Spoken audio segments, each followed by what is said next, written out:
Aquí vamos a hablar sobre el electrocardiograma normal. ¿Cómo se activa normalmente la aurícula? La primera parte de la onda P va a representar la despolarización de la aurícula derecha y la segunda parte la de la aurícula izquierda. Normalmente la onda P va entre 0,07 a 0,10 segundos. Acá vemos en el diagrama representan los vectores de despolarización de la aurícula en el plano frontal. Tenemos el APD, que es el vector de despolarización de la aurícula derecha, y el API, que es el vector de despolarización de la aurícula izquierda. Y tenemos el AP, que es el vector resultante de la despolarización de ambas aurículas. Y lo que nosotros vemos en la onda P es el resultado del promedio de los dos vectores, tanto de la onda del vector de la aurícula izquierda como de la derecha. Entonces, el promedio vamos a tener una onda P, un vector central, que va a ir de derecha a izquierda, de atrás hacia adelante, y va a ser positivo de B1 a B6 e isodifásico en B1. Y usualmente va a ir hacia D2 o más 54. Eso es normal. Entonces, si tenemos, por ejemplo, un crecimiento de la aurícula izquierda, el vector se va a acercar hacia D1. Si hay un crecimiento de la aurícula derecha, va a ganar más el vector derecho y se va a acercar hacia D3.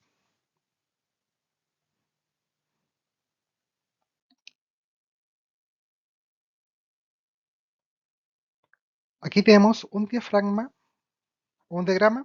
que representa la despolarización de ambas aurículas en el plano horizontal. En B1, el vector en principio se acerca al electrodo para luego alejarse de él y va a escribir en esta derivación una onda isodifásica, tipo más menos.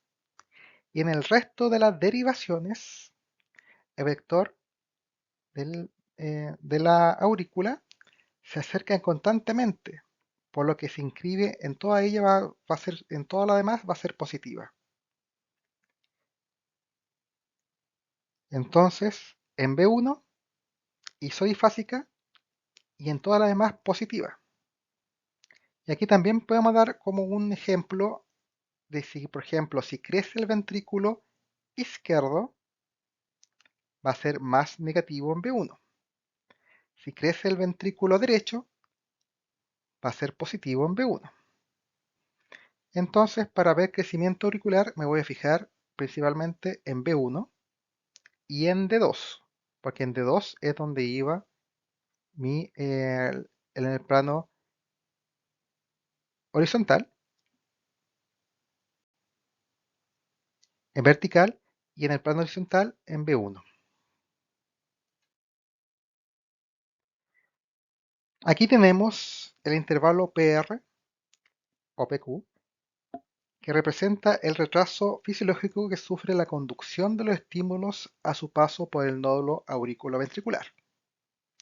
En la figura A, el intervalo se mide del comienzo de la onda P hasta el comienzo de la onda Q, y en este caso va a medir 0,6 segundos, lo que significa que la conducción auriculoventricular se encuentra acelerada o preexcitación, lo que nosotros hablamos como preexcitación.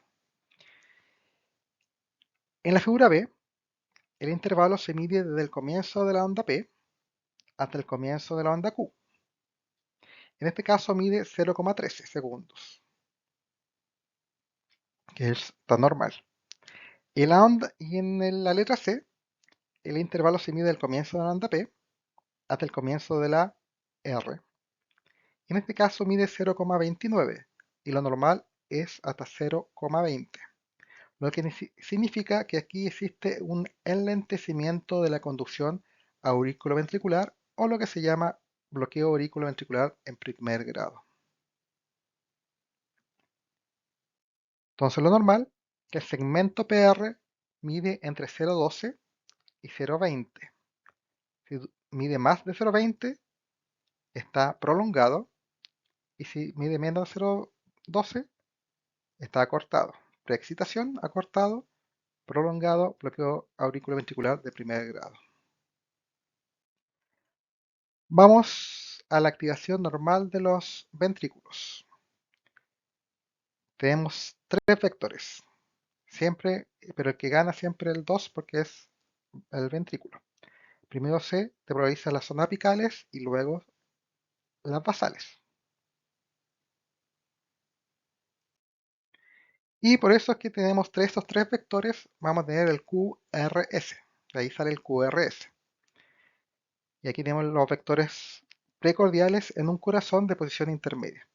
En B1 y en B2, el vector septal apunta hacia el electrodo explorador, dando lugar a una onda R, mientras que el vector 2 se aleja, dando lugar a una onda S.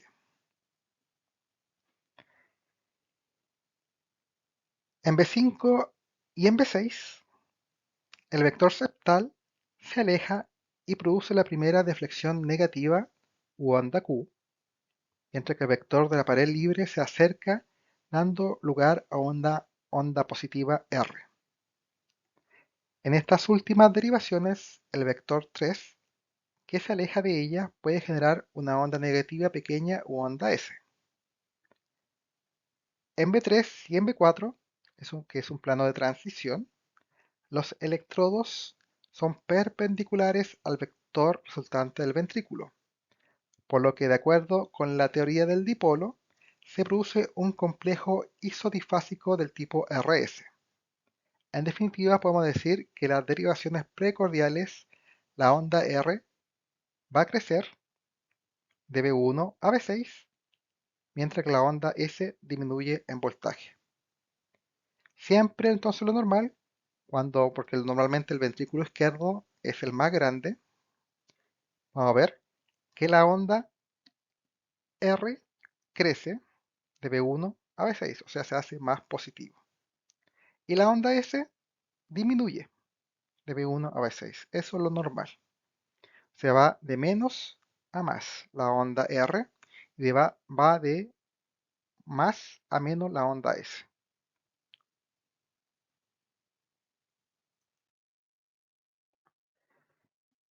Acá vemos un electrocardiograma. El intervalo, la onda P es normal en cuanto a voltaje y duración, siendo negativo en ABR y positivo en el resto de las derivaciones.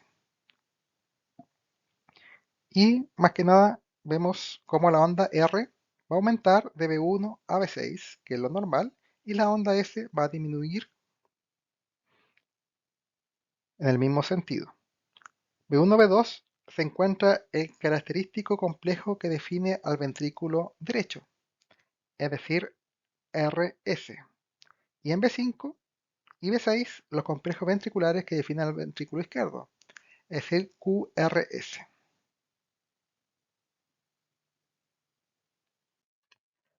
La onda T guarda la misma polaridad que la máxima deflexión del complejo QRS.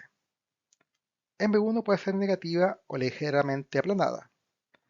Podemos encontrar T negativa en B1, a B5, a B3, a B4, en el 25% de las mujeres y en individuos de raza negra y en el niños menores de 6 años.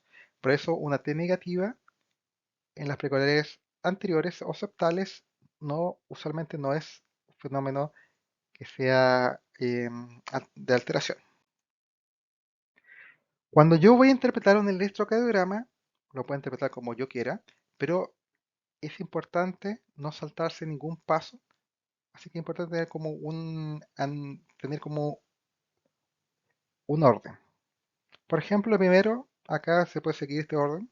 Primero analizar el ritmo, después calcular la frecuencia, calcular el segmento PR, calcular el intervalo QT, calcular el eje eléctrico del complejo QRS en el plano frontal y después analizar morfológicamente cada una de las ondas.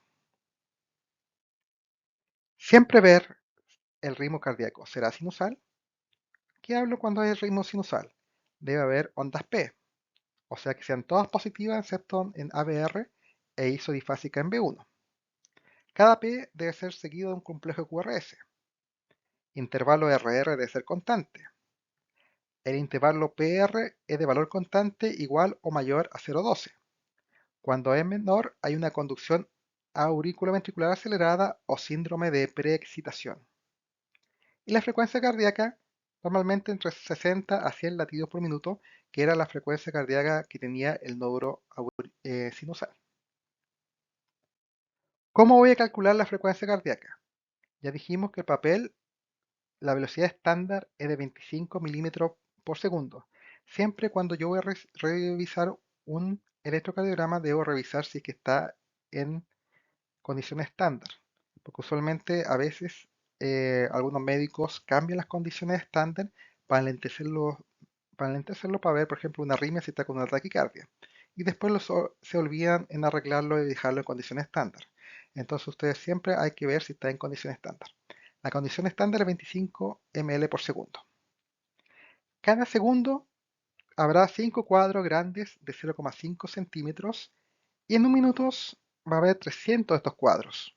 Ahí sale el número 300. Se busca una onda R que esté en una línea gruesa de los cuadros y de ahí contamos los cuadros que hay hasta la siguiente onda R. Puede ser justo o con coma. Si por un minuto hay 300 cuadros, entre 2R habrá los cuadros calculados que dividiendo por R por 300 tendremos la frecuencia cardíaca. O sea, y si no cabe en el número exacto de los cuadros grandes, cada cuadrito milimétrico lo contamos como decimales de 0,2. Por ejemplo, aquí tenemos justo lo ideal que caen los dos, cayó justo en el medio. Entonces tenemos 300 y lo vamos a dividir por el número de cuadros grandes. 1, 2, 3. 300 dividido por 3, 100. Entonces la frecuencia cardíaca es de 100. Pero si hubiera caído justo al ladito, sería 300 dividido por 3,2, por ejemplo. Y ahí calculamos. Si no cae justo en el cuadrito. Por ejemplo acá. 1, 2, 3, 4, 5. 300 dividido por 5 cuadritos grandes me da una frecuencia cardíaca de 60. Ahora, si es irregular, hay que contar el número de complejos QRS que hay en 6 segundos y multiplicar el número de complejos por 10. En 5 cuadros grandes hay un segundo. Es decir, en 30 cuadros grandes, ¿cuántos complejos QRS hay? Y de eso lo multiplico por 10. Por ejemplo, acá cuento 30 cuadros grandes y veo que en esos 30 cuadros grandes me caben 14 QRS. Entonces, 14 por 10, 140 latidos por minuto.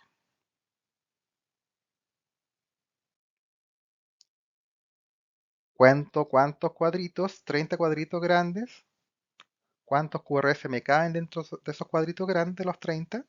Aquí me caben 6. Y esos 6 lo multiplico por 10 y me da 60 latidos por minuto. Eso es cuando es irregular. ¿Cómo calculo el PR? Lo calculo del comienzo de la onda P hasta el comienzo de la onda Q o R del complejo QRS. Le dijimos que normal el PR mide entre 0,12 y 0,20.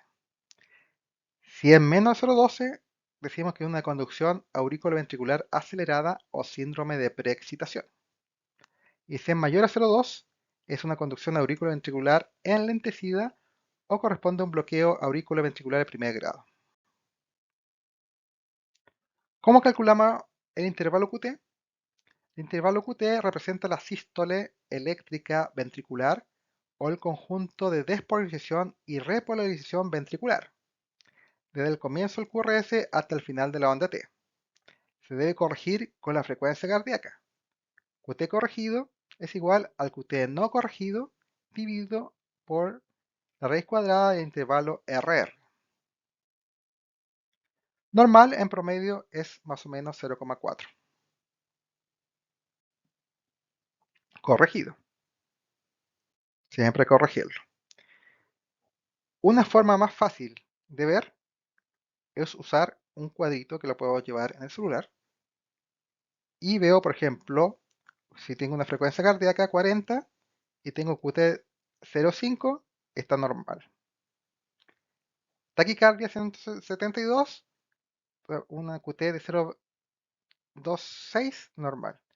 A medida que aumenta la velocidad, disminuye el QT, y a medida que disminuye la frecuencia cardíaca, aumenta el QT. Si no, tengo que corregir el QT para que, para que me dé un promedio de 0,44. Entonces puedo corregir el QT para que me dé un promedio de 0,44 o no corregir el QT y usar esta tablita. Cualquiera de los dos métodos se puede hacer. ¿Qué pasa si tengo un QT prolongado? Pensar cardiopatía isquémica, miocarditis, hipocalcemia y fármacos, quinidina, procainamida, amiodarona. QT acortado, hipercalcemia, pensar en hiperpotasemia o digital. Es importante porque QT prolongado puede llevar a arritmias fatales, como torsión de puntas, por ejemplo. Ahora, ¿cómo calculamos el eje QRS? La forma más sencilla es encontrar la isodifásica. Nos vamos a ayudar de este esquema que nosotros usamos para ver dónde están los ejes. Tenemos la derivada 1, que está en el grado 0, la derivada 2, grado 60, la derivada 3, más 120, que son las unipolares. Las bipolares. Las unipolares, brazo izquierdo, menos 30, brazo derecho, menos 150, y pierna, más 90. Y según esto podemos ver hacia dónde va mi eje. Entonces, por ejemplo, tenemos este electrocardiograma. Voy a buscar mi isodifásica. ¿Qué significa isodifásica? Que tanto la Q, el R como el S miden lo mismo. Y si mido desde 1 a BF, no veo las precordiales, solamente veo de 1, de 2, de 3, ABR, ABL y ABF. ¿En cuál de esas, de todas, de las 6, está más cercano que el R mide igual que la S? Y aquí vemos que en el ABF, tanto la onda R mide igual que el S. Entonces esa sería mi isodifásica. ¿Qué significa mi isodifásica? Que va a ser mi eje, mi vector principal, va a ser perpendicular a mi isodifásica. Entonces ya tenemos que la ABF es mi isodifásica porque isodifásica es tanto la R como la S van para arriba y para abajo. Estamos viendo el vector. Entonces mi isodifásica va a ser ABF. Ahí lo lancé la línea. Entonces, ¿qué me dice? Que es perpendicular a la isodifásica. Entonces, me está diciendo que puede ir hacia el grado 0 o hacia el grado más o menos 180. ¿Cómo sé a cuál de los dos va? Viendo de 1. Si de 1 es positivo, significa que el vector va hacia 1. Si hubiera sido negativo, significa que el vector se aleja de D1. Entonces el eje está en 0, porque se acercaba a D1. Si todas las derivaciones son isodifásicas, el vector QRS es perpendicular a todas las derivaciones. En este caso, se dice que el QRS va de adelante hacia atrás, o sea, es un eje eléctrico indeterminado. Cuando son todas isodifásicas, no se puede calcular el eje, es indeterminado. Otra forma de ver rápidamente cuando no hay isodifásica, más que nada me interesa saber si el eje está normal. Normal significa que vaya ganando el ventrículo izquierdo y que no haya bloqueo de rama. Cuando hay un bloqueo de rama, el eje se distorsiona. Cuando es normal, es cuando D1 y ABF son positivos, porque lo normal es que el eje mide entre menos 30 y más 90. Rápidamente, como uno sabe que está en el cuadrito, es cuando D1 y ABF son positivos. Siempre D1 y ABF son positivos, el eje va a estar normal. El problema es cuando uno de los dos es negativo. Por ejemplo, en este caso, D1 está positivo, pero ABF está negativo. ¿Cómo sé si el eje está normal? Porque cuando uno tiene poco tiempo quiero ver si el eje está normal. Usualmente voy a ver las otras derivadas. Tenemos que ABL está positivo. ABL va hacia menos 30. Pero ya sabíamos que menos 30 también es normal. Después voy a D3. D3 está negativo. Negativo significa que se aleja de D3. Se aleja de 3, se acerca a menos 60. Entonces ahí está la pregunta. ¿Va hacia menos 60 o estará en menos 30? Porque se acercará más a BL o estará más hacia el D3 negativo. Y una forma de ver sencillamente es ¿cuál es más grande? ¿D3 o ABL? ¿Quién le gana? Y ahí es fácil porque le gana D3.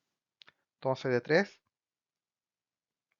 le gana. Entonces se acerca a menos 60. Entonces este electrocardiograma está desviado hacia la izquierda. No es normal.